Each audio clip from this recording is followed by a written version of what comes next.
Warisan Ramadan hari ke-24 bukan anak haram. Bukan, Anda salah orang. Saya tidak kenal Anda.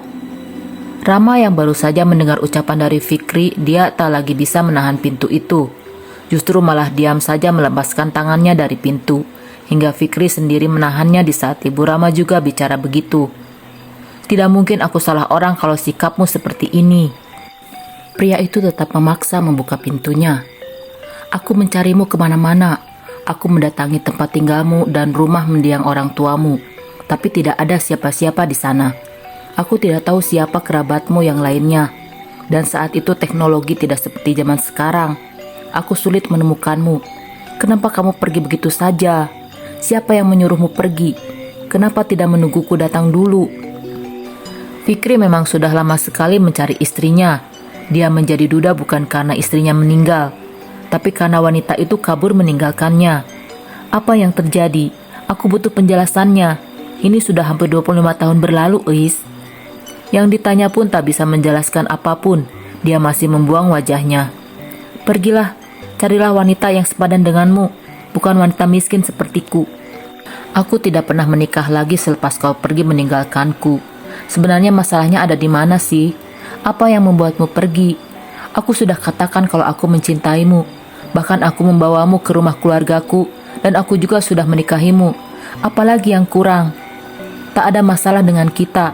Seharusnya kamu tidak pergi begitu saja dan meninggalkanku tanpa menjelaskan apa duduk permasalahannya.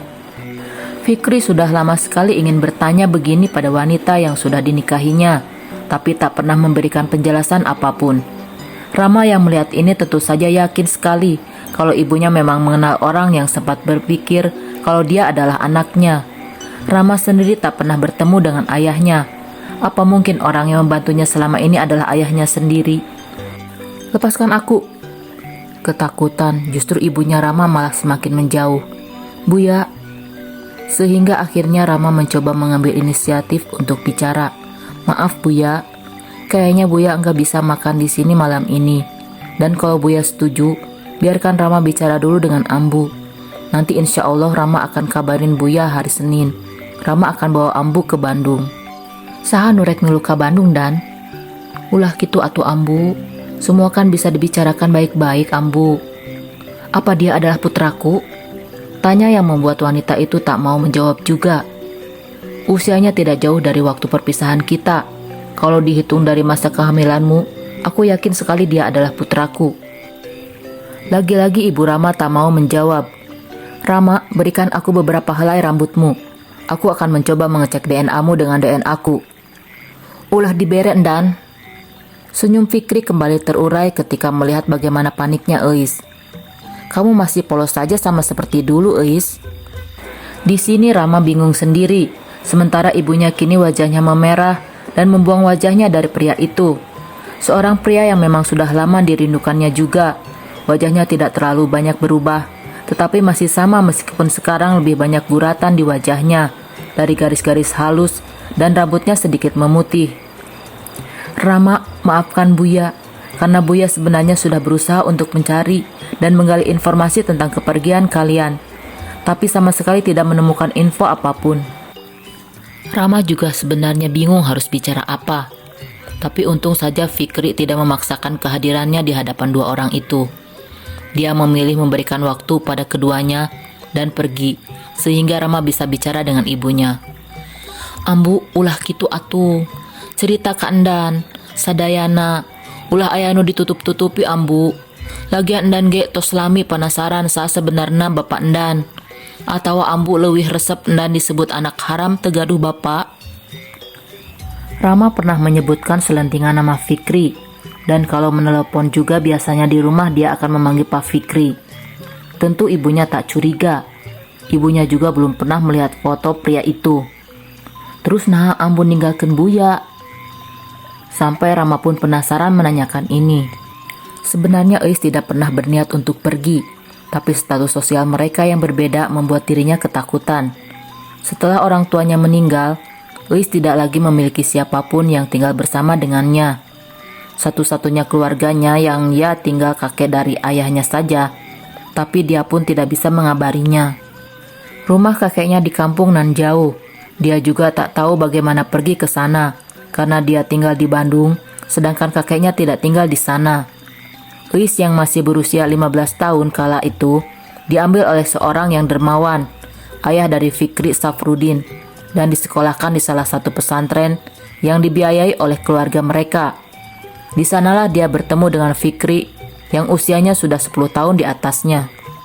Fikri awal mulanya memang tidak memiliki perasaan apapun pada Uis, kecuali merasa kasihan. Tapi karena kecantikan dan kepolosan wanita itu, juga kejujurannya, lama-lama ada benih-benih rasa.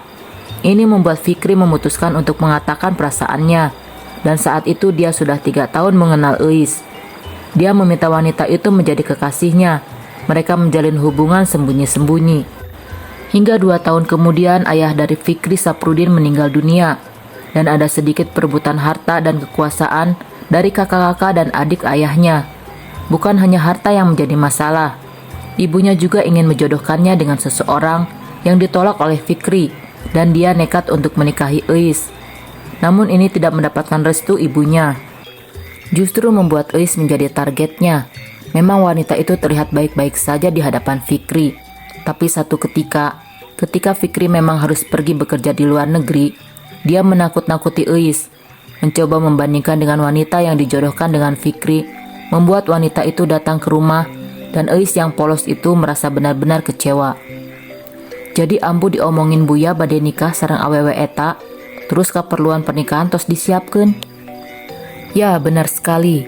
Saat Fikri kembali pun sudah ada tenda dan sudah siap proses pernikahan itu. Di sana dia juga sudah tidak lagi melihat Uis. Dia bertanya pada keluarganya, tapi tak menemukan Uis. Dan kebetulan sekali Uis pulang ke rumahnya saat kakeknya datang berkunjung. Kakeknya sudah 5 tahun tidak melihat anaknya dan sudah mengumpulkan uang untuk ke Bandung. Di sana dia bertemu dengan Uis dan mendengar ceritanya, lalu dia membawa Uis pergi. Itu kejadian seminggu sebelum Fikri pulang. Tak ada yang mengetahui kemana perginya mereka. CCTV dan perlengkapan canggih seperti itu di zaman dulu tidak terlalu lengkap. Dan komunikasi gadget juga belum terlalu memadai seperti zaman sekarang. Media sosial seperti Facebook juga belum menetas. Semuanya masih sulit. Inilah yang membuat Fikri kesulitan mencari istrinya. Adiknya yang sudah lebih dulu menikah dengan pria bule juga tidak tahu karena dia sudah tidak lagi tinggal di tempat Fikri di Bandung. Jadi ambu ke tempat aki buyut? Uis pun mengangguk. Ambu teu aya pilihan. Terus aki ambu oge sorangan.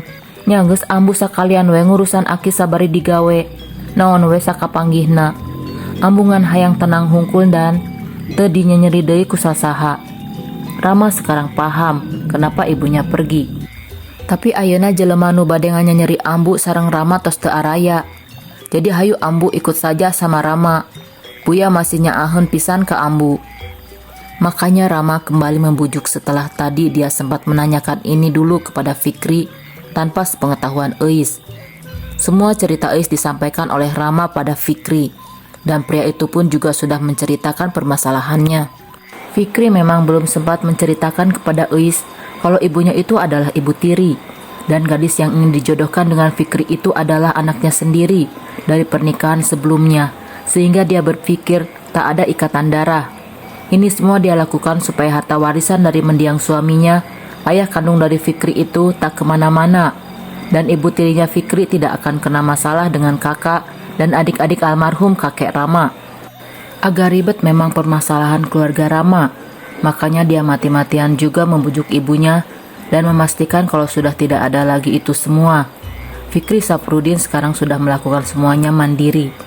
Lagi pula hidup sekarang sudah berbeda. Itu kejadian 25 tahun yang lalu. Hayu atuh ambu, dan hoyong ningali ambu bahagia. Meungpeung masih dikasih kesempatan ambu. Lagian sekarang ini kan kondisi Buya tos teu siga baheula ambu. Ada perasaan cemas ketika anaknya bicara begitu, hingga membuat wanita itu menatapnya. Memang manehna gering naon dan?